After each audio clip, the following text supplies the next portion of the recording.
Turn your Bibles please in 1 Thessalonians. There's a text on the screen. Manindog ta palihog. Palihog ko Miss Operator. 1 Thessalonians chapter 5 verse 18.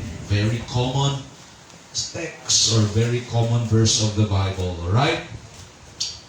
1 Thessalonians chapter 5 verse 18. Just one verse ato ning basahon together. If you are there, say aloud, Amen. I think na-memorize na nina to. Ready, go. In everything, give thanks, for this is the will of God in Christ Jesus concerning you. This afternoon, I'm going to speak a message entitled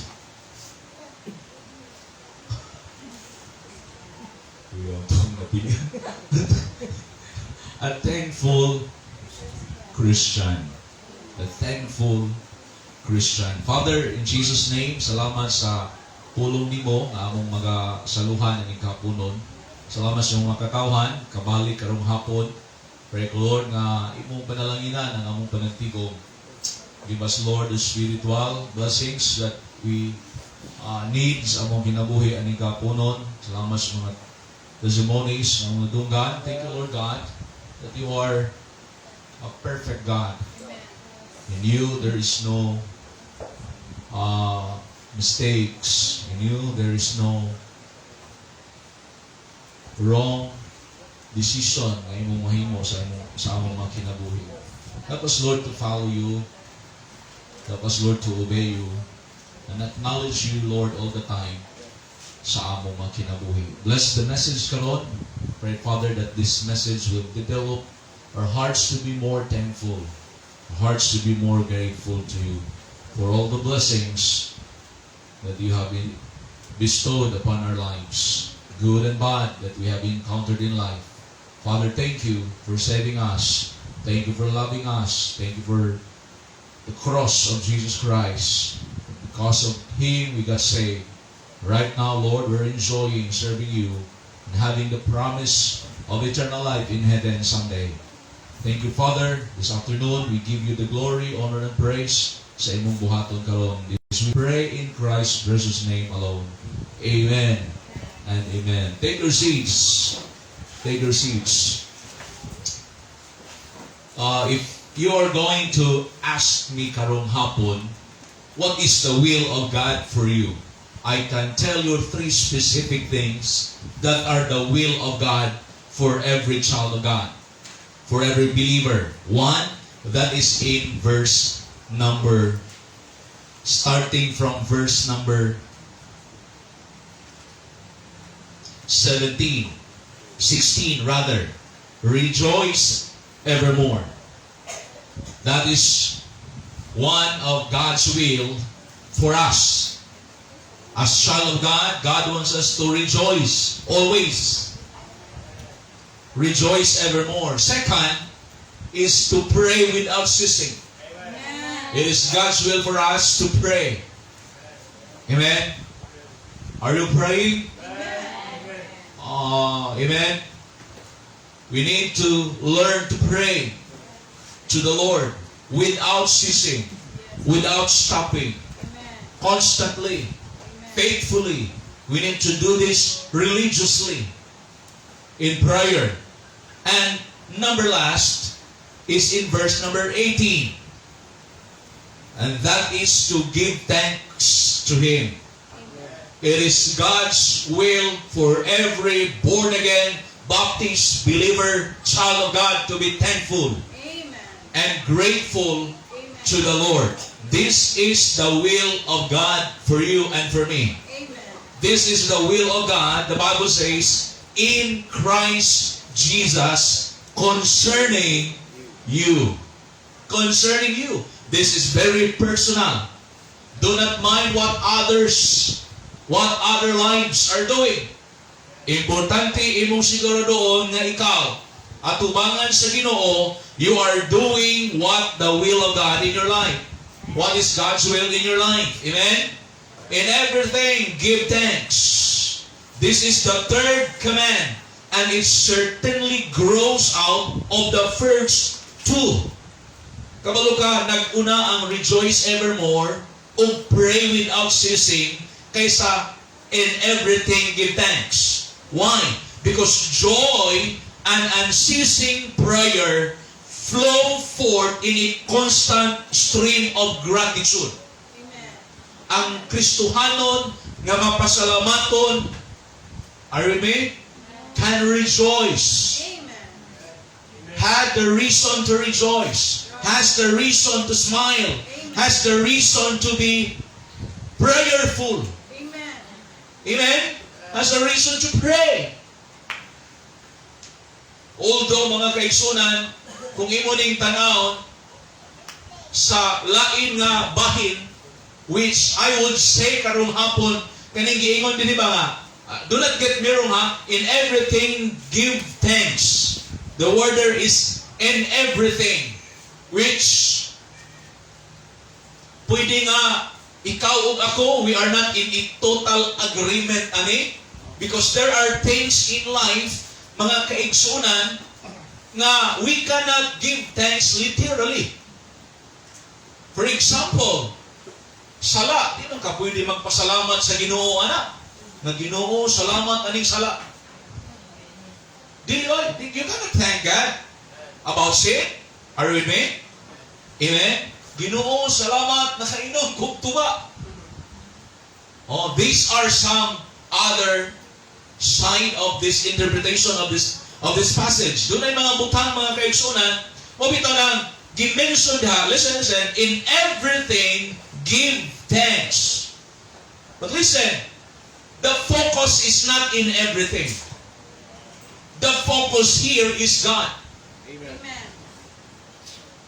Amen? The focus here is God's will. The focus here is the Lord Jesus Christ. That's why, for me, I prefer to thank God for being God and focus on Him rather on the things that happen. Why? Because not all the time nga ang mga butang na mahitabo sa atong kinabuhi is acceptable in our human nature. Human as we are, amen? Pumito lang, kung doon ay mga di maayo nga mahitabo sa atong kinabuhi, one of the easiest things that we do is to question or to ask questions. Ngano man ni Ginoo? Anong ako pa man? Di ba? Sa kadagang tao sa kalibutan, nganong ako pa may na-cancel? Nga di ay mga badlungo noon, wa man nun nila na-cancel. Amen? God makes no mistakes. God wants us to focus on Him, not on the things that we have. Kaya kung ang atong basihan sa atong thankfulness o gratefulness sa Ginoo sa mga butang, we will never be grateful to the Lord all the time. Are you with me? But if we will focus on God, whatever will happen, what we have right now, we can be grateful to the Lord. Amen. Amen. Do you believe that? Yes. Amen? You know, there's a great drama of the Bible centers in the belief that God is at work for good in the lives of His people no matter what. Bisan pag unsay may tabo sa atong kinabuhi, God is at work. Amen. For your good. Amen.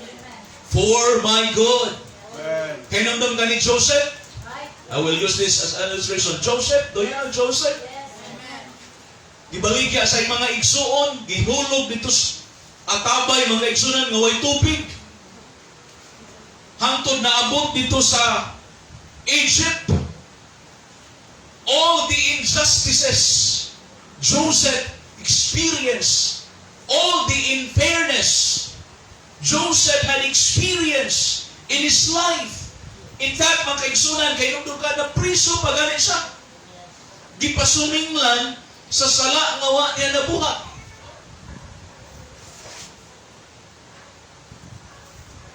But look at here, in the last chapter of Genesis 50 verse 20, Joseph said, "You meant it evil against me, but God meant it for good." Amen. Are you with me?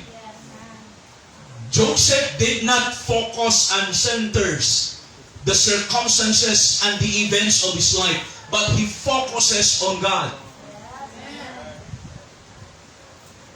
Ang tao pwede na to mudaot, pwede mo himog mga butang sa atong kinabuhi nga madaot ta, Pwede ba ang tao, mga igsunan, maggama-gama o mga istorya nga madaot ta? But listen to me. God can use those things, those people, that He can create good in your life. Amen? Muna kung na magdaot, kung dili tinood, ignore it. Kung tinood, make right your way. Ano nga imong kinabuhi kung tinood? Amen? Amen? And you know what happened, mga kaigsunan? Kabaluta, nga sa dihang, during the time of famine, one of the greatest economists was Joseph. 7 years of famine in Egypt, but Joseph was there. Joseph became a governor in Egypt, has the highest position in Egypt. Ang nahitabo sa iyong kinabuhi ba? You will never understand without God. Amen? But sa dihang, ang Ginoo, mga kaigsunan, appeal sa senaryo sa kinabuhi ni Joseph, you will know and understand that all of those things are part of the working of God.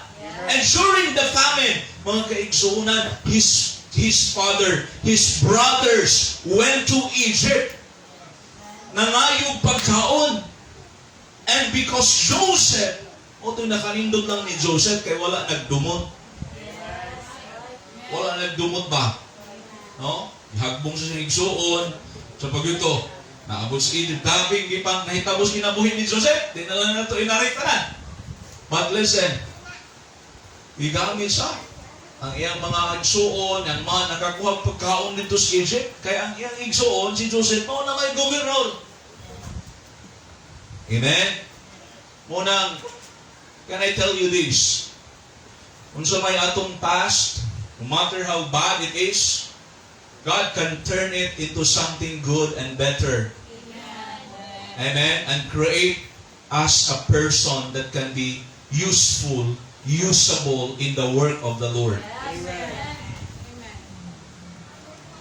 Amen? This belief is articulated powerfully by Apostle Paul. And we know this in Romans 8, verse number 28. And we know that all things work together for good. What ni hunong ha? To those, to them that love God. Amen. To them that love God. Just make sure that you love God. Amen. You cannot claim this verse and say, all these things na itabos akong ginabuhi. This is work, all things work together for good. Kung wa ka tinuod na nahigugmas Ginoo, you do not have any right to claim that verse. Kay kana nga bersikulo para lang na sa mga tao nga tinuod na nahigugmas sa Ginoo according to His purpose. Amen? But tanawa ha paminaw. Our translation tends to make all things. Usay nakafocus na diya sa all things. But the subject there is not all things. The subject there is God. Amen? That's why a better translation is that in everything, God is at work for good. In other words, mga kaigsunan, walay mahitabo na itong nindot ug maayos atong kinabuhi without God. Amen? Are we nasabtan na to? That's why we must never forget that God is at work in and through and oftentimes in spite of the things. In spite of the things, in spite of the circumstances sa atong kinabuhi, God is working. Amen. Okay ba mo? Kaulion o mga naon? While I may not be able to give thanks for all the things that happen, but listen, I can give thanks in everything for confidence that God is always present and always at work for good. Maybe sa mga butang sa atong kinabuhi, di ta ka pasalamat? Makaingon ta nga unfair man ni Ginoo? You can say, we are living in a world that is unfair. Pasensya ta akong sanina. Ang tanong yung butunis. Munang kung maunay basihan sa atong pagpasalamat ang butang ra kutob, di ta katarong pasalamat sa Ginoo. Why? because dahil mga tao, mas daghan pa nimo na-accumulate nga butang. May mga tao that are richer than you, That's right. has a better situation than you. Yes. Amen? Has a better accommodations than you have. Amen. Amen. Amen. Amen. Kung salamat mga kaigsunan, we have a God. Amen. Right. Are you with me? You have a God that is better than all these things. Amen. And if there is a reason why we need to be thankful, not because of these things, but because of God Amen. working in our lives, Amen. using all these events and things in our lives to make us better, to make us good children of God. Amen? This tells us to give thanks. Unang makapasalamat ta sa tanang butang, makapasalamat ta sa tanang sirkumstansya sa atong kinabuhi all the time, in everything and all the time, if we will acknowledge God first of all. Amen. Amen? So let me say this to you, that the central theme, the center of our thanksgiving is not things.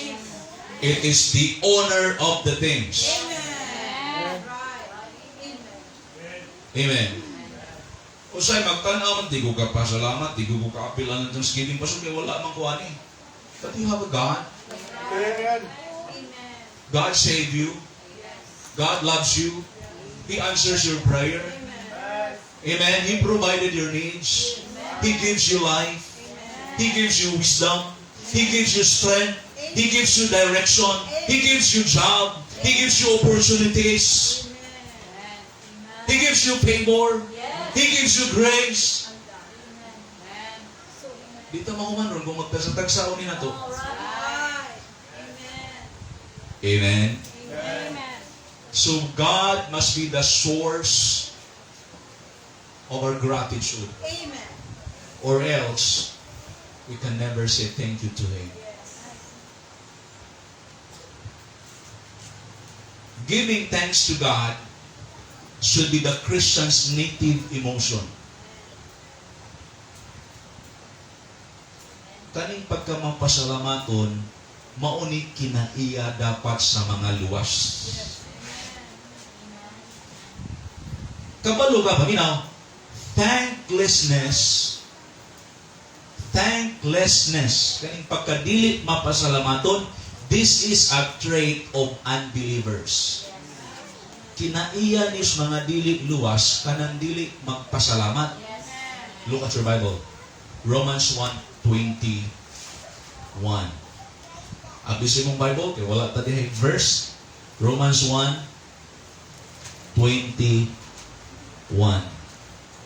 Okay ba mo? Amen. Oh, Romans 1:21. Let me read this to you. The Bible says, because that when they knew God, they glorified Him not as God, neither were what? Thankful. Who are these? These are the unbelievers. Yes. Amen? Maunang, di ka ka-expect nga ang unbeliever mapasalamaton. Ang bati, kung ikaw nga Kristohanon, kita nga Kristohanon, dili ta nga pasalamaton. Kay dili na normal na to. Amen. Amen. 2 Timothy chapter 3 verse 2 Timothy chapter 3. Let's go there. What we can learn from this verses. 2 Timothy chapter 3 verse number, I will start reading verse number 1. These know also that in the last days perilous times shall come. For men shall be lovers of their own selves, covetous, boasters, proud, blasphemers, disobedient to parents, and thankful. And thankful. Kung sila ang thankful sa Cebuano, ha? Dili mapasalamaton. Amen? These are the kind of people today that we have in our society. Amen? Dagan sa mga tao, dili grateful sa Ginoo. Dagan sa mga tao, they do not mind God's favor and blessing in their lives. Amen? Tawaw ka, kada sidlak sa adlaw, Anak ka maayo ang Ginoo no nga bisan ang dili Kristohanon apil sa iyang panalangin. Amen. That is a universal blessing from God. Ang unbeliever apil sa ulan. Ang unbeliever apil sa init sa adlaw. Apil puyo sa kalibutan. Amen. But unsa may kalahian nila nato? Unsa kalahian? Ang mukalahi nila kaning atong attitude nga mapasalamaton. Yes. Amen. O kanong kinahanglan natang mapasalamaton? Okay pa mo? Amen. Amen. Oh, sunggot ra kulag mo tindog ka may mag-ana ka kay pala. Ulian ka. Why? Nganuman? Because thankfulness, point number 1, changes our potential. Thankfulness changes our potential. What is potential? The capacity to become or develop into something in the future. Amen. Paminaw, kabalo ka kaning thankfulness or gratefulness, this is not automatic. Dili ni magic. Amen? This thing, mga rigsunan, kinahanglan ni mong katunon. Wala may usa na ito paggawas din mga rigsunan nga kabalo na tago sa ning pagpasalamat. Mabitaw ng samtang bata pa, we teach our children to say thank you. That is teaching them something, mga kaigsunan, that will become a potential in their lives, that in the future, they will develop a thankful and a grateful attitude. Amen. Amen. Amen? Thankfulness. Acts 16:16. Acts chapter 16. I will not read all the verses, but there are some verses, mga kaigsunan, na atong tanaw lang. Acts chapter 16. This is the time when the Apostle Paul, I think, and Silas were put into prison. Nga priso sila, mga kaigsunan, because they were preaching the gospel. They were teaching about the Lord Jesus Christ. And they were being beaten and put into prison. Pait kayo mga kahintang, mga kaigsunan. But you know what? If tanawa unsay ilang gibuhat in verse number, where's that?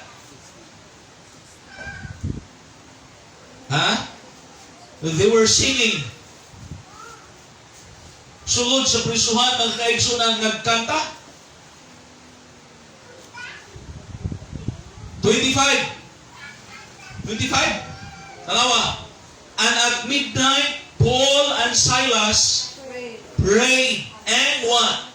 Sang praises unto God, and the prisoners heard them. Dili ni sayo noy nga gibunog ka, gipriso ka, tuwa kas underground, di ka kalihok, hiktan gi butangan og lak ang imong tiil, ang imong kamot, dito ra ka mangihi, dito ra ka magpagawas sa imong hugaw. But listen, tunga-tunga sa ilang pagkapriso, tunga-tunga sa gabi, kabaw kag-ulan mo sa ilang gibuhat, nag-ampo o nagkanta. Unsay gikanta nila, Pastor? Thank you, Lord. We do not know unsay ilang gikanta. But they were singing. Their gestures nagihimo, mga kaigsuunan, praying and singing, which was an expression of their gratefulness. Amen. Thankfulness, under this point, causes us to see what God is doing through us instead of what God is doing to us. I will say it one more time. Thankfulness causes us to see what God is doing through us instead of what God is doing to us.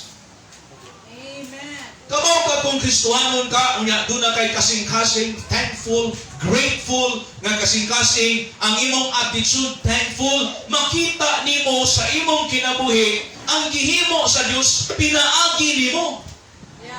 Dili nimo makita ang gihimo sa Ginoo, diha nimo. Pag makita nimo ang imong gihimo para sa Ginoo. Amen. Amen. Amen. And also, when we are thankful, we purposefully praise God instead of pitying ourselves. Amen. Right. Kaluoy na mo, oy. Kaluoy na ko, oy. Usa man ni atong kahintang. Heard me? Now what we're going to do is be thankful. That will change everything. That will bring us to point number 2. Thankfulness changes our potential. Number 2, thankfulness changes our perspective. What is perspective? Perspective is a particular attitude toward or way of regarding something. Pindi naman as pagtanaw ni mo ba? Kaya ganang problema, imo nang fokusan, problema kita. Amen. Amen? Amen?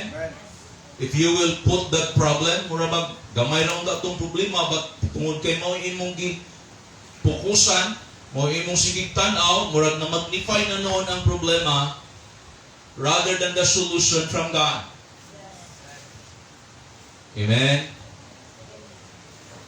That's why ingon ang atong gibasa ganina sa atong text, in everything give thanks, for this is the will of God. Amen. You know what? Thankfulness causes us to recognize God's will instead of our own. Amen. Amen? Oh.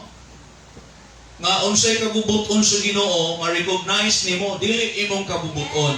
You will understand, you will see, with God's perspective, you will see mga kaigsunan sa kabubuton sa Ginoo. Nga Lord, imuha din kabubuton. Amen? And so we can, when we are thankful, when we purposefully chose God's will instead of our own.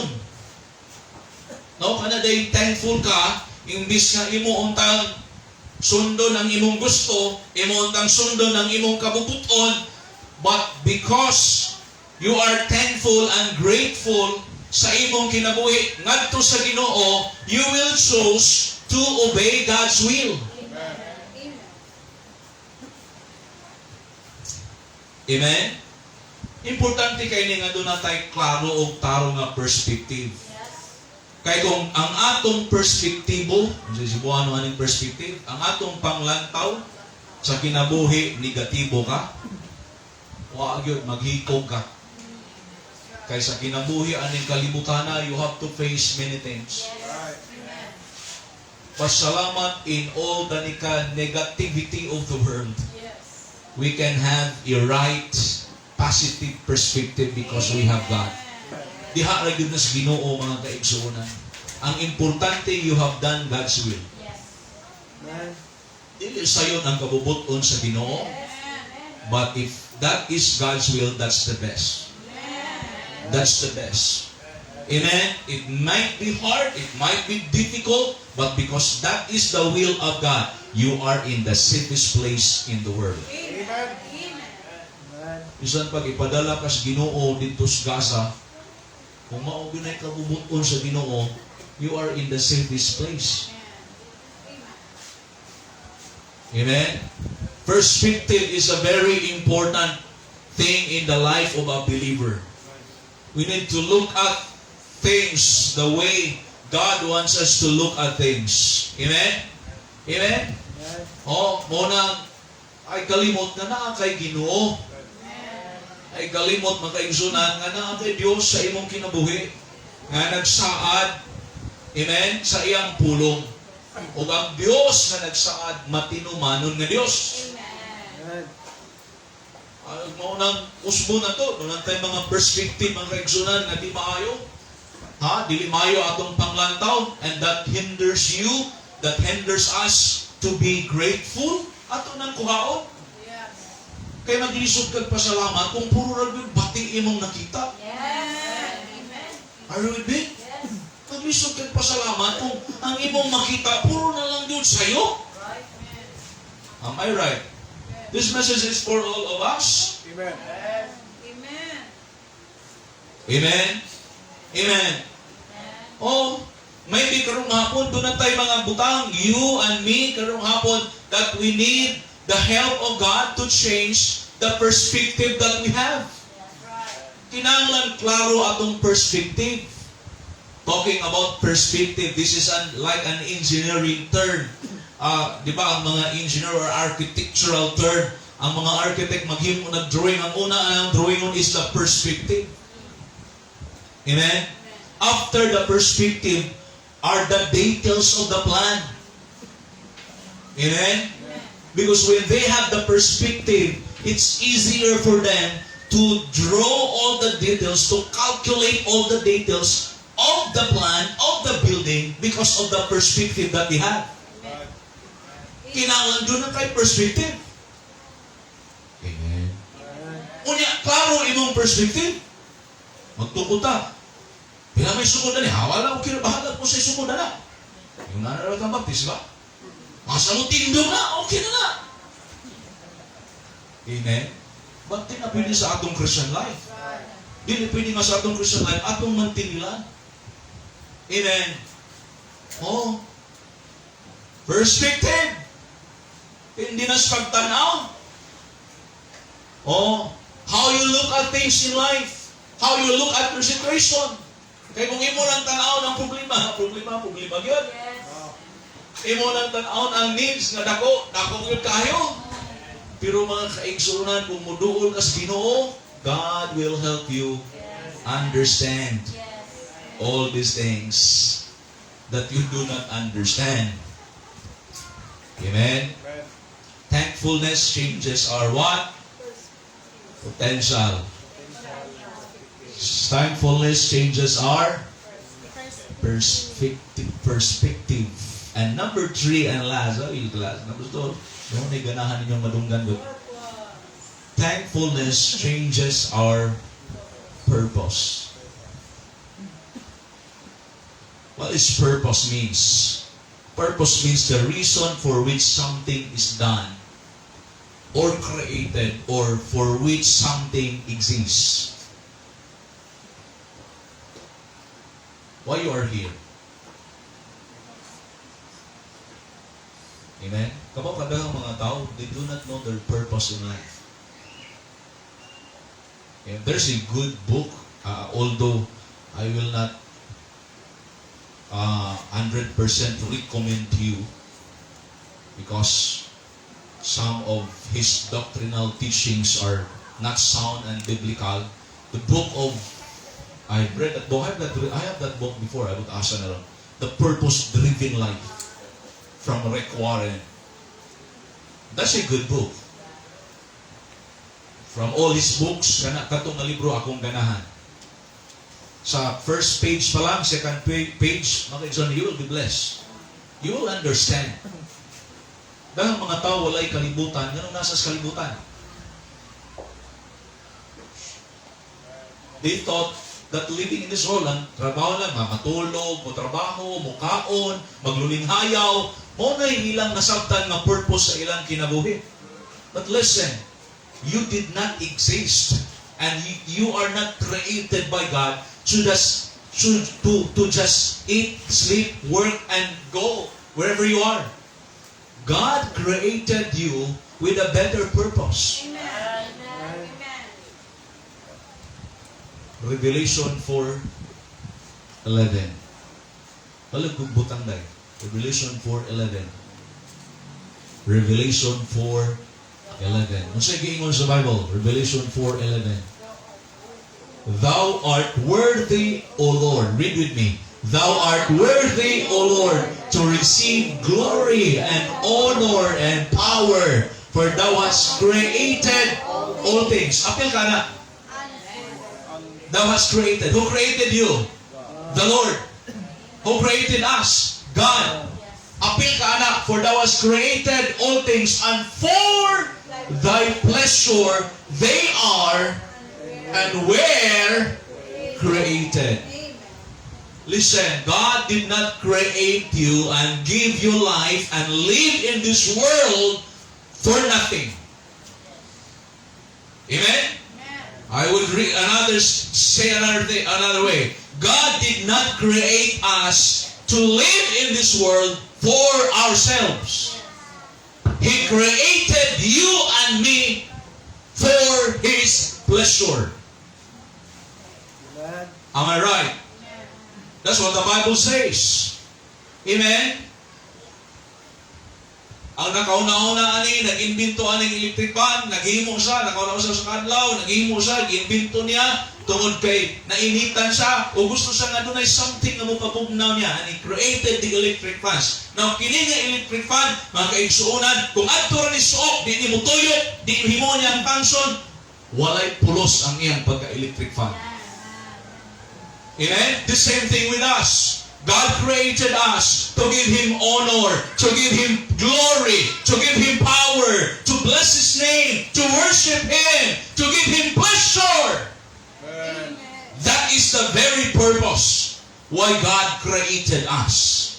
That's why thankfulness causes us to want God's purpose instead of better circumstances.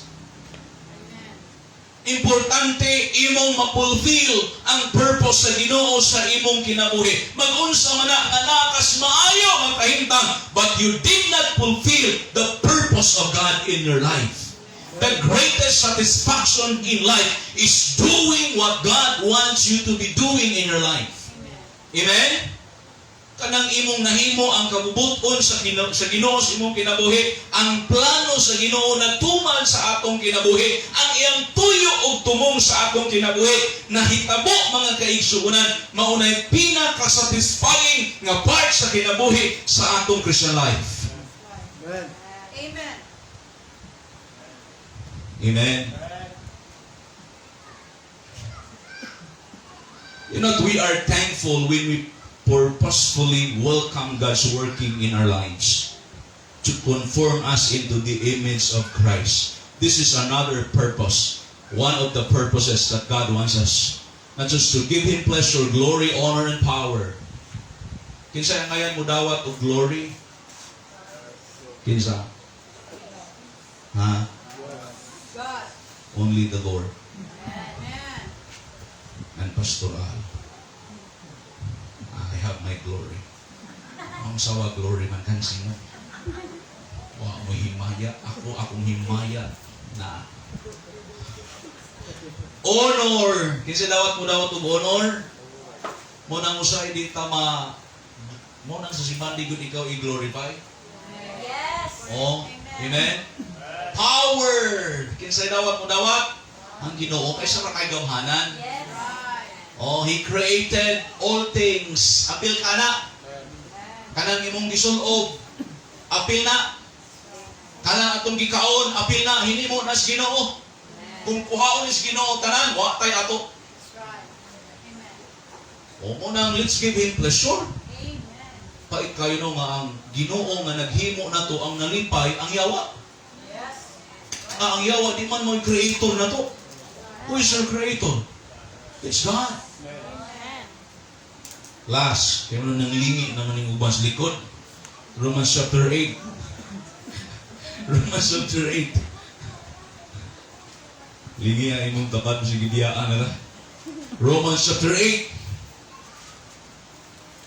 Pusa ni nga bersikulo. Romans chapter 8. Verse 29. 28. Magsugot ta. Ready? You read with me please. And we know that all things work together for good to them that love God, to them who are the called according to His purpose.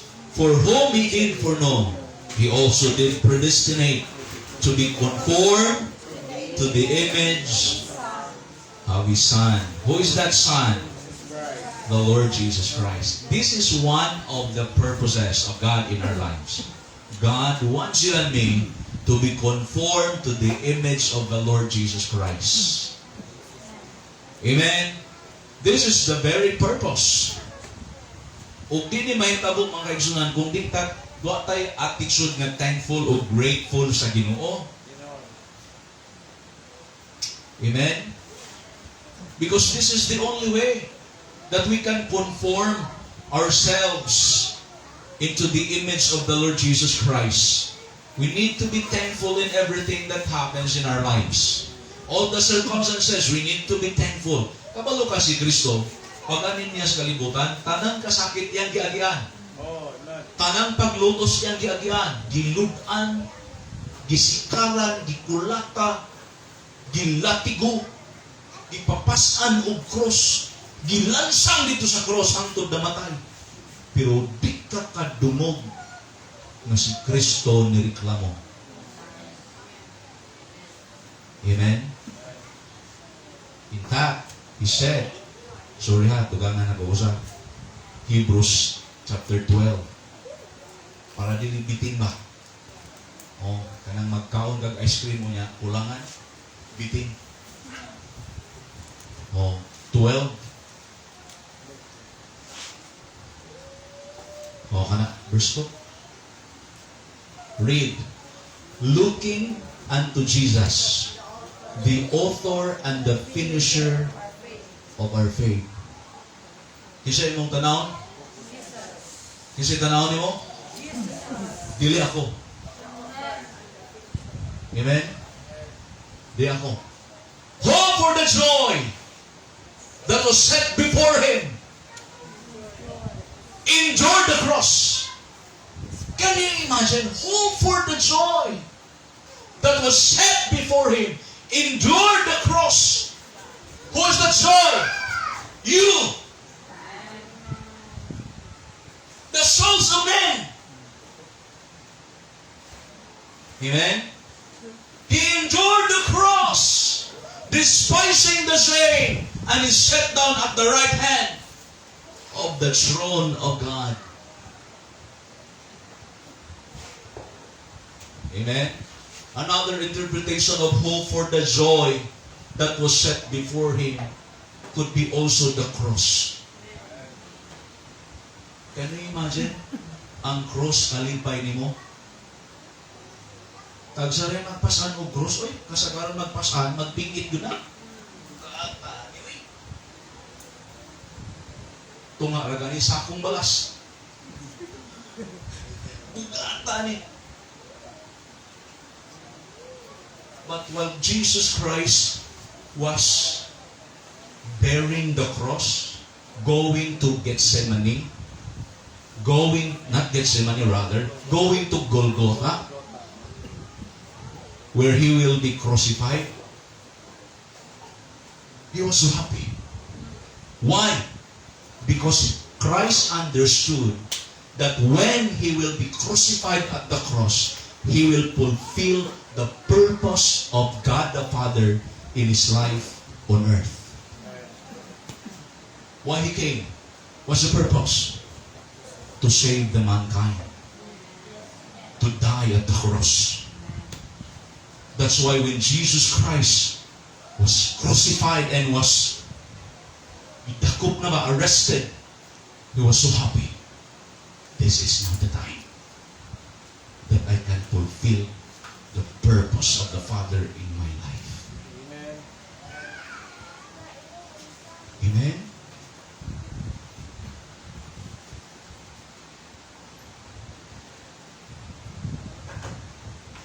We need to be conformed to Christ in His suffering. Pagos Kristo reklamo. Di ka ganun si Kristo ni reklamo. Mabitaw, sunod na lang ang verse. Kami na, para nila mo. Para na ako. For consider him that endured such contradiction of sinners against himself. Ye be lest ye be wearied and faint in your what? Minds. Kinsa nang hinda? It's Jesus Christ. Unang sakit pa ka mo undang slumba, hunahuna sa makadaghan. Amen? Verse 1 is talking about a race. Spirit, balik ko na yung verse 1. Christian life is a spiritual marathon. This is not a 1-meter dash. This is a marathon. This is not about how fast you are. But this is all about how constant you are. Amen? Bahalag hinay basta permanente. It is not about finishing first. It is about finishing well. Amen? This is a race. Usay kapuyon ta. Usay bugat kayo. Usay ka nangunta. But during the time when you are discouraged and thinking of quitting, consider Him. Amen. Consider Him. Una nimong i-consider si Kristo. Mga tatay, para nato ni. Gawas ni Kristo. Consider your family. Consider your children. If you will backslide and move away and run away from God, your children will follow and obey you. And you will answer before God in the judgment seat of Christ. Amen? That's why each one of us, fathers, must be strong in the Lord. Amen? Amen. Consider Him. Ano na yung tapat? Si Kristo. Kaya si Kristo, wag yun undang. Maulaw taoy. Ang atong Ginoo wala ni undang nagpasan pag-cross. Kung kita ang atong pagsulay, ang atong suffering, maragamay kaayo. Amen. Tingnan na ka nga, musimba gani ka, ligo ka kadawat o balon. Kagamay na.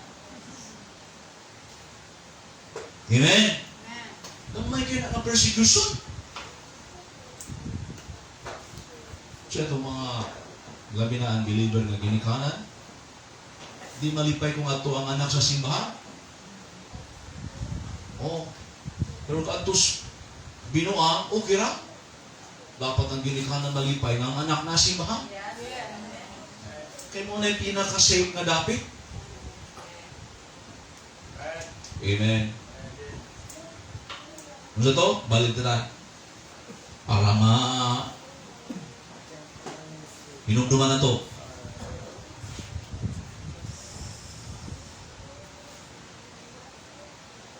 Na maka-distract mo to.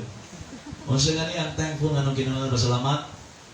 Nga naman, tungod kaya pagka-mapasalamaton changes our potential. Oh, no? Not the potential. Each one of us has a potential. From di ta grateful, awa, di ko na magamit sa Ginoo. Ano sa'yo sunod? Ha? Perspective. Ano sa'yo katulo? Purpose. Sabtan niyo mo yung purpose? Bagan pa man, pero katulang duha. Kaya murag, namugnaw naman po. Ano sa'yo purpose? To give Him pleasure. How I serve Him. Ano sa ba? To be conformed to the image of His Son. Amen? Of Christ. O so, hindi gud mo liwat ni Kristo, kaya sige mong tagpagulpol. Sige tagreklamo, no? Are you with me? Napa mo? Oh. Gamay ra nga kalisod, wala. Gamay ra butos, baby ayon ra, wala. Ik ng baptist. Pasalamatan ang atong Ginoo, atong example sa atong kinabuhi. I hope you learn something from this message.